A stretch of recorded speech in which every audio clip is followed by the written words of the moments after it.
Morning, guys. Well, it's 12:30 p.m. or something, so yeah.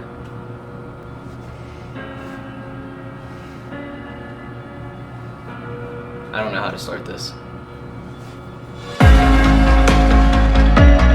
So, hope you guys are having a good day. Hope it's 85, sunny, how it is for me right now. Beautiful out. We're taking advantage of this weather. I'm gonna go out to Coraopolis. We're gonna shoot some photography, a tiny bit of cinematic B-roll, not nearly as much as the last one because I want to scale it back a bit. But I'm trying to have you guys be entertained. I'm trying to do a vlog type thing. Favorite YouTuber, if you guys want to check him out, he's like my huge inspiration, Evan Ramft. Put his name on the screen right now. So I'm trying to go out and do a vlog type style thing. Whenever I go out and I'm talking about anything photography or doing anything photography, I'm gonna be filming it. We have a 30-day photography challenge coming up. I don't know when I'm starting that, but I'm going to film every day of it. Kind of make it a quick montage. Keep an eye out for that, but let's hit Coraopolis.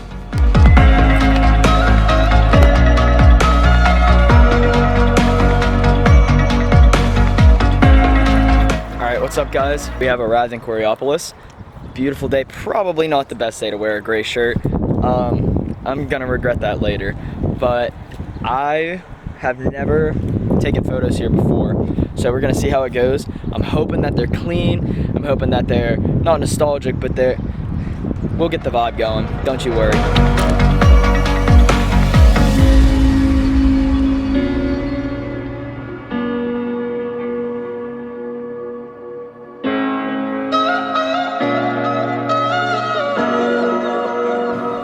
Alright guys, so we are in Capture One. Everything is loaded. So like I said, kind of the goal of this part of the video is kind of this vlog is to show you what my photography style is, or kind of more what I'm aiming for, what I'm trying to achieve, and the type of vibe that I'm currently, I guess you could say that I'm currently on with my photography journey.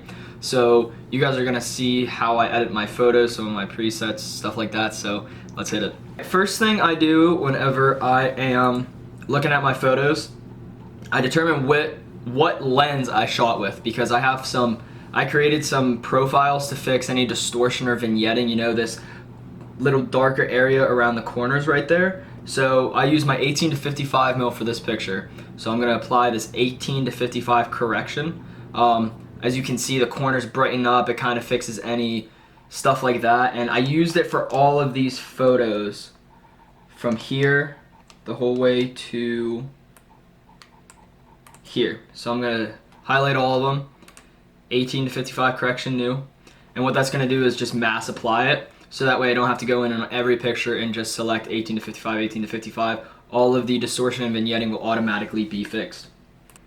Now what I tried to capture here was kind of these small town vibes, this openness, this kind of almost run-downedness of Coraopolis. So I'm going to go back here.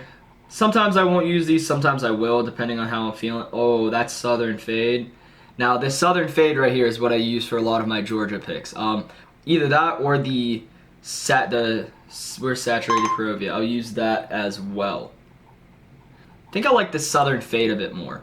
So, as you can see, it kind of has like this faded but like saturated type look. Like the colors are strong and bold, but they're not, I shouldn't have said saturated. They're strong and they're bold, and they pop, but they kind of look like they're part of it, and it has that vibe, that summertime, warm, dreary, almost humid type looking vibe. So I really like this for these, you know, things with trees and a multitude of colors. I have, if you look here, I have the contrast increase 3. You don't really think that's a lot, but if I would go in here and select 10, not 410, yeah, 10, it actually does a surprising amount. So I actually like that a lot. I'll bring the contrast up, bring clarity up a tiny bit to 5. Down there the levels are good. Saturation, I think if I would put that like there, bring shadow, oh no, the shadows, see, bring the shadows up because the trees are a nice pop for the background. What I'm gonna do is bring in this draw mask tool. So I'm gonna bring it right onto the hydrant. And my main goal with this My main goal with this is to make it more so the shadows. I really did not need to do the white top part of the hydrant right there, just whatever's in shadow. Bring that like that. Cover it and watch. Disappears. As you saw it right there, the high dynamic range, so here. So look at that, everything's 0. Background, everything's affected. So this adjustment layer is only affecting whatever I have done. So what I'm gonna do is kind of bring this shadow up a bit. I want it to pop a tiny bit more, introduce a tiny bit of structure, increase the saturation. The black can be brought up a tiny bit. And I think that that one looks good. I try not to spend too much time on the photos because then it's going to take up all of my other time. So I'll kind of spend anywhere from 2 to 5 minutes on one. You know, if I'm not feeling it, then it's not getting anything special applied to it.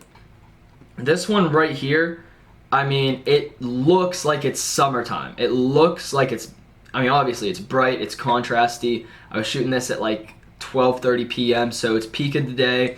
It has, a lot of photographers don't like going out and shooting in this. I think it's cool because I like the high contrast. You can get super sharp images because it's not hunting for light and it's not hunting for contrasty focus that you, like the camera will be searching for and trying to improve upon. It has that type of openness, barrenness, small town vibe that I was going for. So this is what I mean about getting the composition right. So I'll come in here, I'll look at the cut. Sometimes the shadows and highlights won't look good, so I'll look for the colors that look good. Sometimes the colors don't look good, but the shadows, contrast, and highlights look on point, and I'll just go in and adjust the film curve and my adjustments to the colors. I think the southern fade is looking good. This is like one of my favorite things, like presets that I have. So I'll bring the highlights down a lot, and if you look at this tone curve, it's shifting it. Like, look how far it shifts down. Boom. So I'm going to come in here, probably about right there, take the shadows back down, take the blacks back down. I will increase the contrast, probably bring it down. I think that looks a bit better. I'm going to adjust the white balance because this yellow looks a little too creamy. Put it about right there. Go to colors, take this yellow, see what it does. I think if I could use this yellow and shift it, yeah, there we go. Come in here, bring the blue, the aqua, I think this is the aqua. Yeah, right there, you see that pop on the building? I'm enjoying that. I'm very much, that is, Bring the lightness up a bit, come to the blue for the sky, lightness up, saturation up, shift it a bit more towards the purple side. And I think that's what I'm going for in that picture. Alright, thanks for watching, guys. That's going to finish the video for today. I was trying to edit more, but my recording just wasn't working. The capture just was not working out either. So I edited 2 pictures, wanted to give you guys kind of that sort of feel, that workflow that I have. I'm very jump aroundish, not really refined yet, just still trying to find the style, as you guys saw. But I actually just woke up at 4:45 this morning, went out and filmed the video. I think it's coming out Thursday, so keep a lookout for that. I got some fire pictures, and it's just going to be some simple POV street photography, so stay tuned for that. But until then, I'll catch you guys on the flip side. Peace.